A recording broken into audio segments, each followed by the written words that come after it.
C'est l'heure du duel du jour. Il oppose ce matin Sylvie Pierre Brossolette du Point, bonjour, Bonjour. à Laurent Geoffrin, le patron de Libération, bonjour. Bonjour.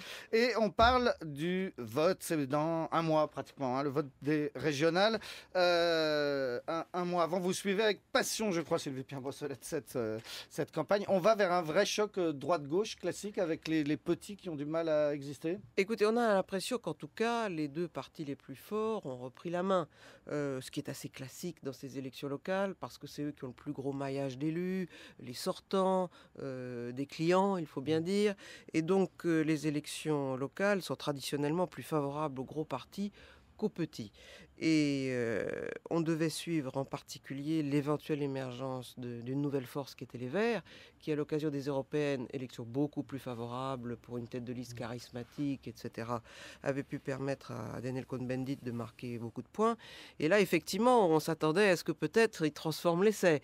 Et au fond, ils ont plutôt l'air de se tasser en cours de campagne. Ils font un bien meilleur score que la dernière fois. Mais ils vont sans doute passer la barre des 10% en général. Mais ça n'est pas le score de Cohn-Bendit, et c'est explicable par le fait qu'ils n'ont justement pas Cohn-Bendit comme leader charismatique lors de cette élection, que peut-être la préoccupation écologique n'est pas la première en ce moment, et que du coup les préoccupations économiques et sociales qui sont le lot des gros partis PS, UMP intéressent plus les gens, et que le PS va mieux. Il y a un an, rappelez-vous l'état dans lequel était le PS, plus personne ne voulait voter pour ce parti catastrophique. Là, comme ça va mieux et qu'ils ont des sortants présentables, c'est plus difficile pour leurs concurrents. Alors Laurent Geoffrin, vous suivrez aussi le score des Verts. Ah. Oui, mais il y a eu une chose qui a masqué ce qui se passait, je crois, y compris à nos yeux d'ailleurs, c'est qu'il y a eu cette conférence de Copenhague qui était très importante, qui était un vaste sommet mondial, qui n'a pas débouché sur grand-chose. Et une fois qu'elle a été finie, la hiérarchie logique en temps de crise a repris le dessus, c'est-à-dire que les questions économiques et sociales l'emportent très largement sur les préoccupations écologiques. Alors on peut le regretter, mais enfin, c'est comme ça.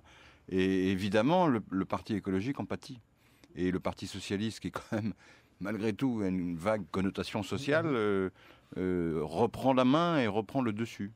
Et ce qui me frappe aussi, c'est que enfin, on va voir ce qui va se passer dans le scrutin, mais tout ça, c'est sur un fond quand même de rétablissement de la gauche, en général. Et de la gauche dans sa configuration assez classique, c'est-à-dire un parti socialiste dominant, un centre-gauche qui fait son score, peut-être moins, et puis un parti écologique qui fait un score honorable. Si on regarde depuis un an, aux dernières européennes où l'UMP a dit oui, on a gagné, sauf que l'addition des voix d'opposition était majoritaire. Et donc la droite en France est minoritaire aujourd'hui. Alors il n'y a pas seulement les codes de popularité. On a publié dans mon journal Libération un sondage lundi.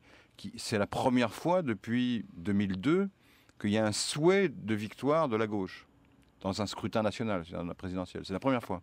Et donc il y a un rétablissement électoral qui est en train de se cristalliser à gauche. Alors, pour compléter le sondage de Laurent Geoffrin, qui était excellent, le pronostic n'était pas le même. On pensait encore que la gauche allait perdre, même si on souhaitait qu'elle gagne en 2012. Mais elle n'a pas de candidat, c'est normal. Mais voilà. Alors, le petit espoir de la droite dans cette élection qui se présente quand même pas très bien pour elle, c'est que la négociation entre les deux tours, entre le PS et les Verts, quel que soit le score qu'ils font, peut être désagréable, sanglante, difficile. Il faut laisser de la place aux alliés quand on fait une alliance entre les deux tours. Et que le sale boulot à droite a déjà été fait. Les listes ont été difficiles et continuent à être difficiles à boucler. Mais enfin, les sacrifices auront été faits un mois avant le scrutin, et on peut espérer que pour eux, à droite, que les plaies soient un peu cicatrisées. Alors qu'en 48 heures, c'est quelquefois difficile de trouver un accord, surtout dans les quelques régions, peut-être l'Alsace, où les Verts vont friser le score ou peut-être dépasser le score des socialistes. Alors la droite espère beaucoup ce bazar à gauche, mais enfin, c'est à peu près leur seul espoir, avec en plus ce handicap dont ils se sont rendus compte, c'est que de faire une campagne nationale où on met des ministres, où finalement Sarkozy qui a dit qu'il ne ferait pas campagne le fait quand même en se baladant partout, n'est pas forcément un atout au moment où le pouvoir est impopulaire. Donc il va falloir remonter beaucoup la pente. Alors ils ont beau expliquer qu'ils peuvent gagner 3-4 régions, c'est normal qu'ils le disent, ça va quand même être très difficile. Ouais, mais reste que Il y a, oui, il y a un effet d'optique dont il faut se méfier. Parce que Martine Aubry, elle dit, voilà, elle a dit, on va faire le grand chelem. Elle n'a jamais dit le grand chelem, elle a dit on peut gagner toutes les régions. C'est l'AFP qui a employé le mot gagner grand toutes chelem. les régions, c'est les Voilà. grands. Je ne savais pas. Grand Ça, chelem. bonne Voilà, précision. précision.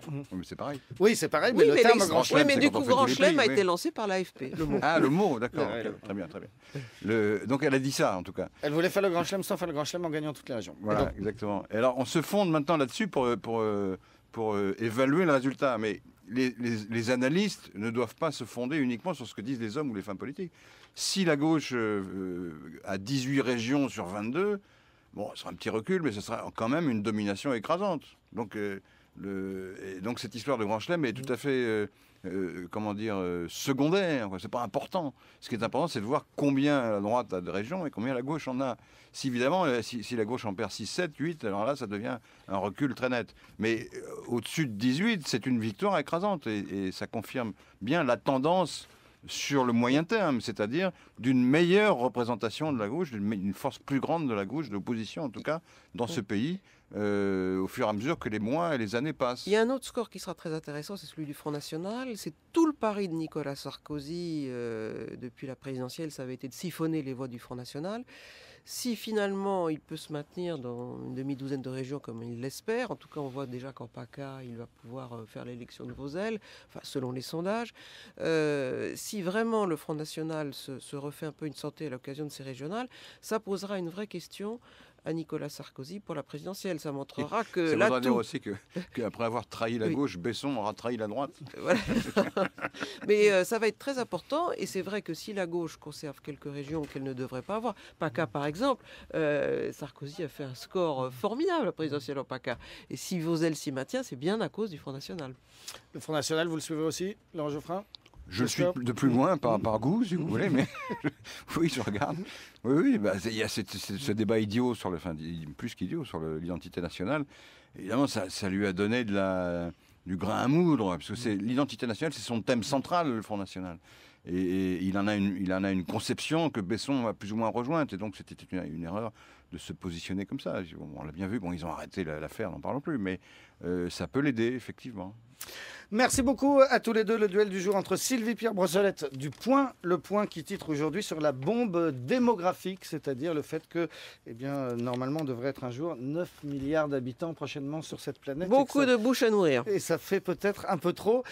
Quant à Libération à la une, un titre choc, l'Europe est nulle, Laurent Geoffrin. Dans la crise grecque. Dans la crise économique. La crise monétaire grecque. Et qui est grave. Et vous nous dites à la une de Libé que l'Europe est nulle.